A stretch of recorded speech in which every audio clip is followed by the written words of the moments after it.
One day, Edward was in the shed where he lived with the other engines.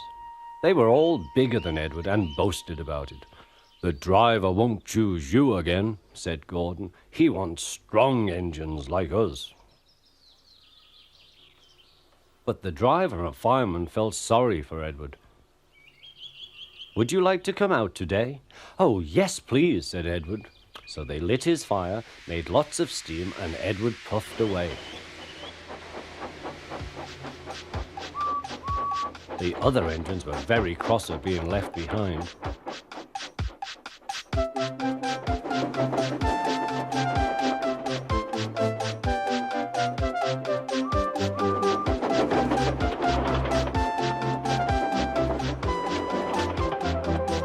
Edward worked hard all day. The coaches thought he was very kind, and the driver was very pleased.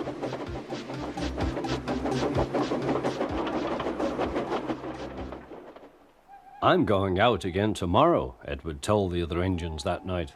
"What do you think of that?" But he didn't hear what they thought, for he was so tired and happy that he fell asleep at once. Next morning, Edward woke up to find nothing had changed. Gordon was still boasting. "You watch me, little Edward, as I rush through with the express. That will be a splendid sight for you. Goodbye, little Edward. Look out for me this afternoon."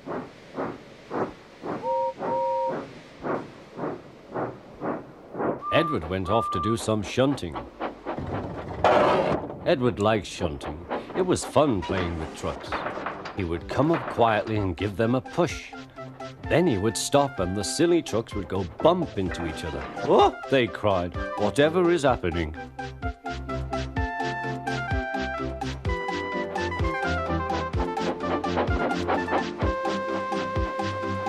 Edward played till there were no more trucks. Then he stopped to rest. Presently he heard a whistle. Gordon was very cross. Instead of nice shining coaches, he was pulling a lot of very dirty trucks. "A goods train, a goods train, a goods train," he grumbled. "The shame of it, the shame of it, oh, the shame of it." Edward laughed and went to find some more trucks. Then there was trouble. "Gordon can't get up the hill," the porter called to Edward's driver. "Will you take Edward and push him, please?" They found Gordon halfway up and very cross. His driver and fireman were talking to him severely. "You're not trying." "I can't do it," said Gordon. "The noisy trucks hold an engine back so." Edward's driver came up. "We've come to push." "No use at all," said Gordon. "You wait and see," replied Edward's driver. They brought the train back to the bottom of the hill.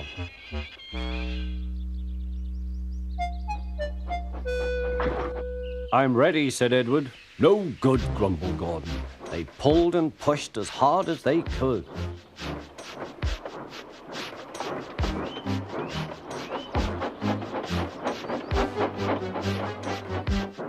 "I can't do it, I can't do it, I can't do it," puffed Gordon.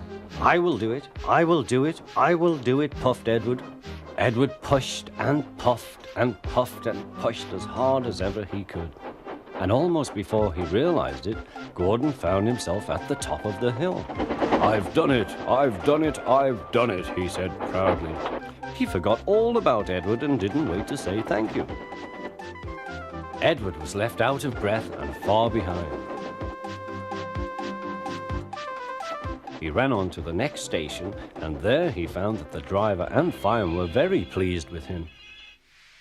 The fireman gave him a nice long drink, and the driver said, "I'll get out my paint tomorrow and give you a beautiful coat of blue with red stripes. Then you'll be the smartest engine in the shed."